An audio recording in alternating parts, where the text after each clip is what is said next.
Hello friends. जैसा कि हमने हमारी लास्ट वीडियो के अंदर रूस और यूक्रेन के मध्य विवाद को समझा, तो आज हम देखते हैं कि इस विवाद में रूस की क्या रणनीति रहने वाली है।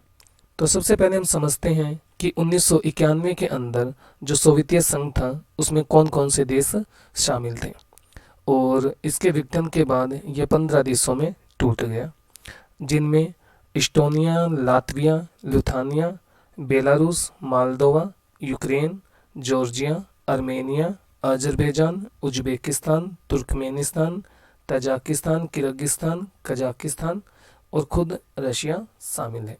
हम सबको पता है कि यूरोपीय देश नाटो की सहायता से रशिया को कंटेन करना चाहते हैं।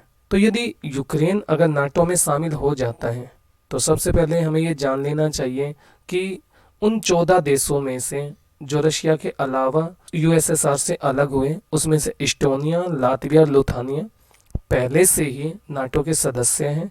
अगर यूक्रेन भी अब इसमें शामिल हो जाता है, जैसा कि 2008 के अंदर जॉर्जिया और यूक्रेन को आमंत्रण दिया गया नाटो में शामिल होने का, तो रशिया के सामने सुरक्षा संबंधित समस्याएं पैदा हो जाती हैं। तो इसीलिए जो रशिया है वो यूक्रेन के नाटो में शामिल होने का विरोध कर रहा है, क्योंकि अगर नाटो में यूक्रेन शामिल हो जाता है तो सारे के सारे यूरोपीय देश क्या कर सकते हैं, नाटो की सेना की तैनाती यहाँ कर सकते हैं, और रशिया की राजधानी मॉस्को यूरोपीय देशों से मात्र 640 किलोमीटर की दूरी पर रह जाती है। इतिहास गवाह है, सारी लड़ाई रिश्ते नातों के चक्कर में होती है, तो इसीलिए हमने कभी उन पे ज़्यादा फोकस नहीं करना चाहिए। तो हम सबसे पहले जान लेते हैं नाटो के बारे में, जिस पे सारा विवाद चल रहा है। जो नाटो था ये हमारे पास में एक उत्तर अटलांटिक संधि संगठन है, जो कि एक अंतर सरकारी सैन्य संगठन है, जिसकी स्थापना 4 अप्रैल 1949 को 12 सदस्य देशों द्वारा मिलकर की गई। जो इन 12 सदस्य देशों में हैं USA, Britain, France, Canada, Italy, Netherlands, Iceland, Belgium, Luxembourg, Norway, पुर्तगाल और डेनमार्क को इसके अंदर शामिल किया गया। तो ऐसा क्या हुआ कि नाटो का निर्माण करना पड़ा?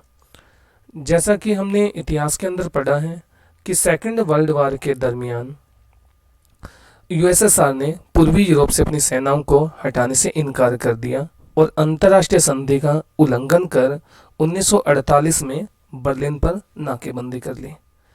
तो इससे यूरोपीय देशों को एक डर सताने लग गया कि रशिया कहीं ना कहीं साम्यवाद को बढ़ाना चाह रहे हैं। तो इसीलिए सभी यूरोपीय देश एक साथ आए और 4 अप्रैल 1949 को नाटो का गठन किया। तो हमें ये स्पष्ट हो गया कि नाटो का जो निर्माण किया गया वो यूएसएसआर को कंटेन करने के लिए किया गया, ताकि उसके बढ़ते प्रभाव से मुकाबला किया जा सके। इसमें 12 देश शामिल हैं और अब 30 सदस्य इसमें शामिल हैं। जैसा कि हम पढ़ चुके हैं कि रशिया के 3 पड़ोसी देश इसमें शामिल हैं। तो नाटो का जो मेन मकसद है वो क्या है? नाटो का निर्माण इसीलिए किया गया कि यूएसएसआर को कंटेन किया जा सके और उस बढ़ते प्रभाव को कम किया जा सके। तो इनका मुख्य उद्देश्य क्या होता है कि अगर कोई भी देश नाटो सदस्यों पर हमला करते हैं तो ये सभी सदस्य मिलकर उसका जवाब देते हैं। तो इसी प्रकार से 2008 में यूक्रेन और जॉर्जिया को इसके लिए आमंत्रित किया गया।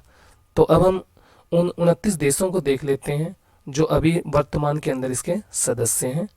तो उन 29 देशों में जैसा कि आपके सामने आप देख पा रहे हैं, Albania, Belgium, Bulgaria, Canada, Croatia, Denmark, Estonia जैसे पूरे 29 देश आज भी इसके अंदर शामिल हैं। और चलिए आज हम इसे समझते हैं ग्राफ के माध्यम से कि हमारे पास में क्या विवाद चल रहे हैं।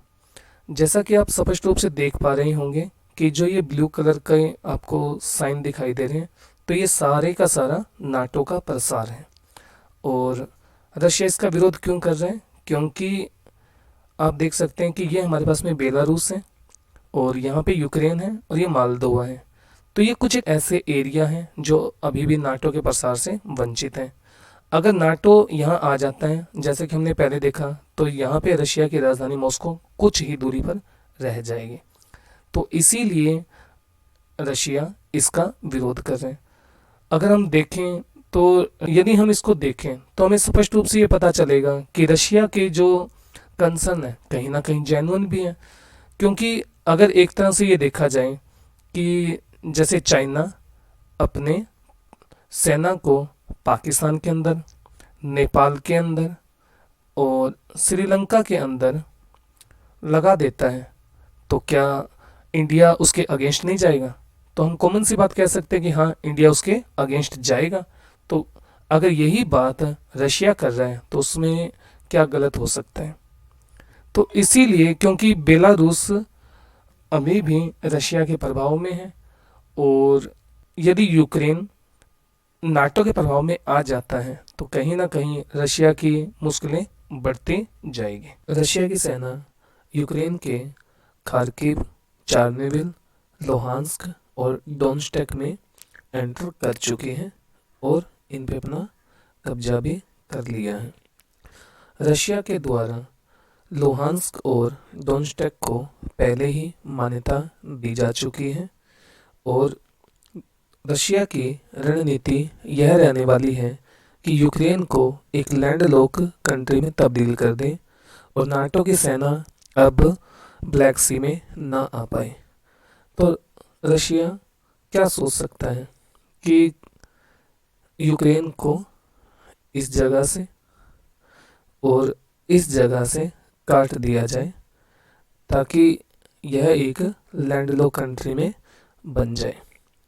जो ये भाग है, इस भाग का नाम ट्रांसनिस्ट्रिया है, जो कि 1992 में यूएसएसआर की सेना के प्रभाव के कारण मालदोवा से अलग हुआ और 21 जुलाई 1992 को दोनों देशों के बीच में मालदोवा और ट्रांसनिस्ट्रिया के बीच में एक संधि समझौता हुआ जो आज भी कायम है।